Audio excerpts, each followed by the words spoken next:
Many investors play the currencies on a day-to-day basis, and it's, looking for those arbitrage opportunities here and there and everywhere.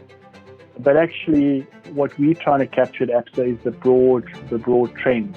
And if we can explain 70% or 80% of the rand's move on a year-to-year basis, we'll take that. Yes, it's time for Coffee Break Commerce, your business and forex audio fix created by Absa Corporate and Investment Banking.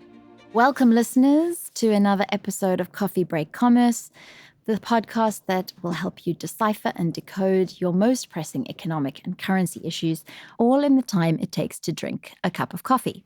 And to help us do the deciphering and decoding, we're joined again by Mike Keenan, Principal and Head of Fixed Income and Currency Strategy for Absa. Mike, great to have you back on the podcast. Thanks, Justine. Good to be back. Today, we are addressing behind the research curtain. How does Absa's FX peer model really work? Now, I think many of us non-FX research people view currency forecasting as a form of prophecy or alchemy, or else a sort of random bingo-style number draw that changes day to day. But obviously, the truth is it's far more methodical than either of these options. And today, Mike, I'm hoping you're going to take us behind the scenes into the workings of the Absa FX peer model so we can all understand how these forecasts come about. So basically, if we can just maybe take a step back and just think about how these money managers think about currencies.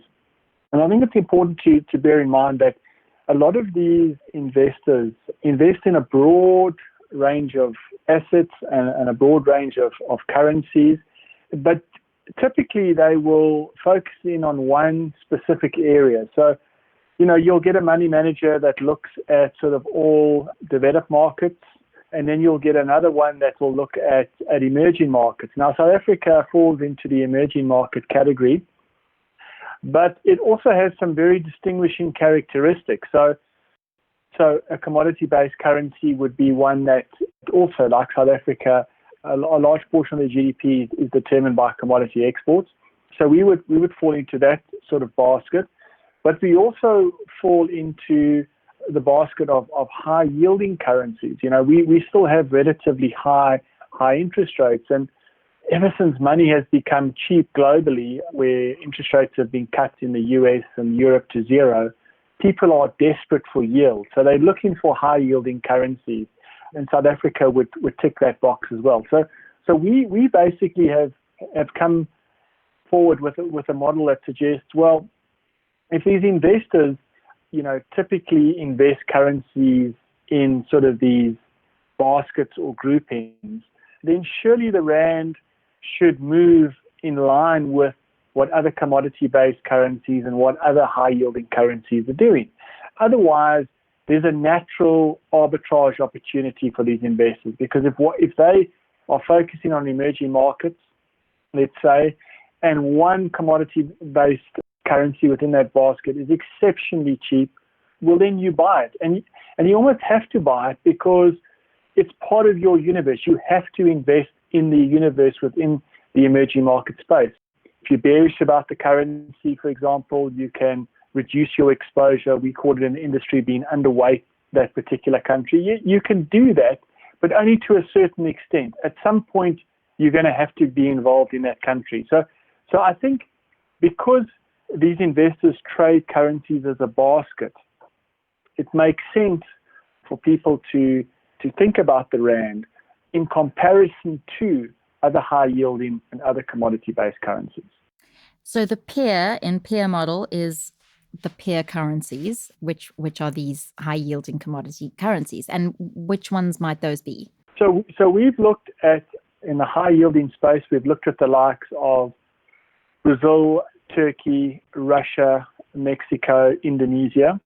And then when we look at commodity currencies, we try to strip it out a little bit further. So we had a look at looking at developed market sort of commodity exporters like Australia, Canada, Norway.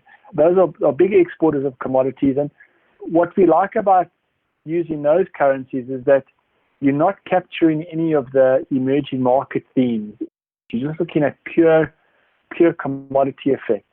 And we use this because we do a lot of scenario analysis at the bank, and we start thinking what's going to happen to commodities in general. Well, then that will affect purely the commodity sort of basket. It's not necessarily going to. It can, but it doesn't necessarily have to affect the emerging market, high-yielding basket. So we've got these two baskets, and those are the variables in our peer model.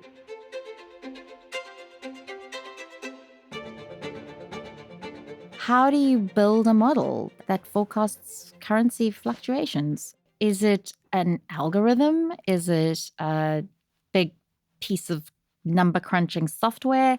I think the beauty of this model is that it's quite simple. It actually uses a sort of a regression analysis, an ordinary least squares regression, which is one of the more basic kind of statistical techniques that are out there. We like it because when we chat to clients, whether it's maybe a sophisticated asset manager or a corporate who maybe that corporate is an expert in whatever he's making and is not, a high-end currency user, it appeals to both parties. It also allows us to take views on the rand without necessarily having to take an active view on the dollar, because all of these currencies within the basket are actually against the dollar. So you strip out the whole necessity to have a view on the dollar and the rand. You can just have a view on the rand against a collective of emerging market and commodity-based currencies against the dollar. What's nice about those two baskets is you're able to get a beta coefficient for each of the baskets. So in other words, you can get how sensitive the rand is to commodity developments and how sensitive it is to high-yielding currency developments, which is great because you can pick up straight away. Well, what is the rand tracking? Sometimes it's going to track the commodity basket more than the emerging market high-yielding basket, and vice versa. And you can start then picking up on themes and trends, and hopefully that adds to the rigor of our analysis. I think it, in its simplicity, actually makes it more powerful. And then you can start saying, well, for example, our regression, I think, has a fit of about 70 or 80%. So even at 70%, you're saying that those commodity price developments, those high-yielding commodity developments, basically explain, over the long term, 80% of the rand's movement. The other 20% is explained by other factors. Now, those other factors could be anything. They could be things like Nenegate, things like the global financial crisis. They could be, the pandemic that we see now is a good example, where the rand deviates from what the fair value, what the fit should have looked like. And that's great, because then that something interesting is happening, something different is happening.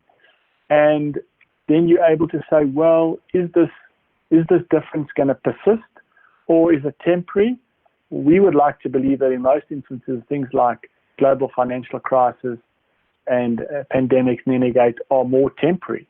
And like we mentioned on the previous show, we found that those deviations can last for up to 12 months. After that, then those deviations have sort of worked their way out of the system. So, yes, many investors play the currencies on a day-to-day basis, and it's, looking for those arbitrage opportunities here and there and everywhere.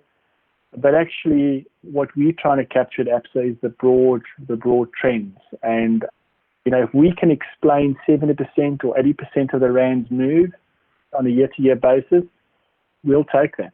Well, after hearing and seeing, if we look at the chart, how well the model performs, I'm sure that the question many people have is, well, what should investors and corporates and individuals be considering? First step in the process is to evaluate what fair value is. Then the second step of the equation is to say, well, if there is a deviation, what is that deviation? Third step is, well, will that deviation persist or not? And if we think it's temporary, then we compare that fair value to the actual cost of hedging the currency risk. And then we will either buy or sell dollars based on where the fair value sits relative to that cost of hedging. So, yeah, that's sort of the thinking process that I think somebody can adopt. Mm-hmm. And that's the way we think about it. Well, there you have it. And that's all for this episode of Coffee Break Commerce, created for you by Absa Corporate and Investment Banking. Thank you, Mike, again for your insights. And thank you, listeners, for joining us. Please do keep talking to us. Send us your questions. Send us your thoughts on FX and topics you'd like us to explore in future episodes. You can email them to internationalbankingservices@absa.co.za. Join us next time for another Coffee Break Commerce. Till then.